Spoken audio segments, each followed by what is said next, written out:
Hi everyone. Today we are going to be reading City Hawk, the story of Pale Male by Meghan McCarthy.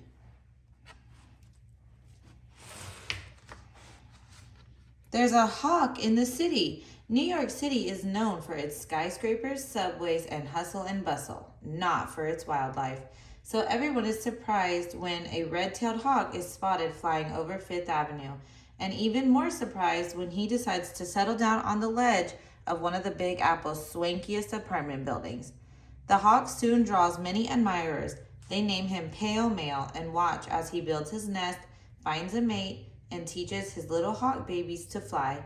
Based on the true story of Pale Male, City Hawk brings New York City's favorite hawk to life in a story of family, perseverance, and big city living. City Hawk, the story of Pale Male. New York City is bustling with cars, buses, and people hurrying to important places. There are lots of tall buildings, lots of streets, and lots of pollution.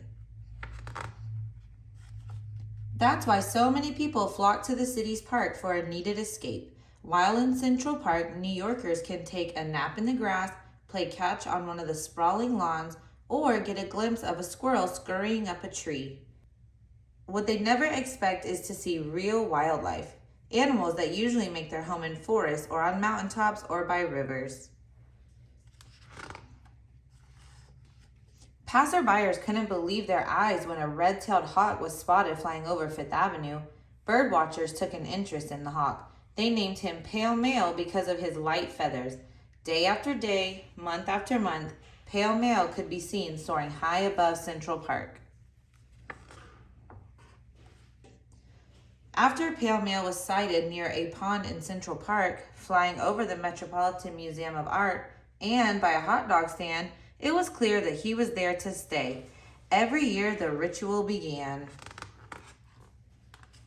One year, Pale Male found a bird named Lola. She was a hawk too. Her feathers were darker than his, and she was bigger in size. Pale Male dove and swooped and fluttered around Lola. Together, the two birds gathered twigs and branches and piled them atop an apartment building overlooking Central Park. Large spikes meant to ward off pigeons made it easy for Pale Male and Lola to build a nest. But what they didn't know was they were being watched. Across Fifth Avenue into Central Park and past a small body of water called the Boat Pond, a group of people watched the hawks intently. There were young people and old people, men and women. The most dedicated of these bird watchers called themselves the Regulars.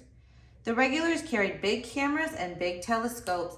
They watched the action excitedly, like die-hard fans viewing their favorite sporting event. The question on everyone's mind was, did Lola lay eggs? Yes, but when will they hatch? The Regulars arrived at the park before the sun came up and didn't leave until the sun went down. They waited in the rain. They waited in the dark. They waited and waited and waited. Finally, the two babies were born. They chirped excitedly for food. Pale Male was a good dad and worked tirelessly to bring plenty of food back for them. The Regulars named one baby Handsome and the other Gretel. When the babies grew enough feathers and became strong, it was time for them to fly. Most hawks usually practice flying by hopping from tree to tree, but there were no trees. The babies would have to leap off the tall building and fly across Fifth Avenue. The fall down would be far. They hopped and hopped and hopped some more, but neither flew. At last, one morning before the sun peaked above the trees, one baby took the first flight, disappearing into the dark blue sky. The daylight brought new excitement. Soon both babies were exploring the park. The Regulars watched it all. Their early mornings and late nights in the park were worth every minute. If you go to Central Park and you watch and wait, you may see a pale feathered hawk. And come springtime, chances are there will be a nest. Inside the nest, there may be several eggs with babies ready to greet the world.